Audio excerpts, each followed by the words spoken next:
Hello friends, welcome to Max Pro Tips YouTube channel. In this video, you are going to learn how to fix headphone work on only one ear in Windows 11. So how to fix that? Go to in search bar, tap on this Windows 11 search bar and here type mm double M and then type mmsys dot cpl.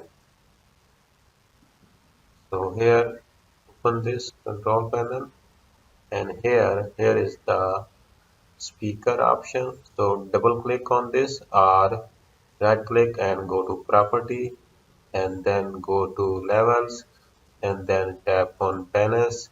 Make sure left and right here are value are same.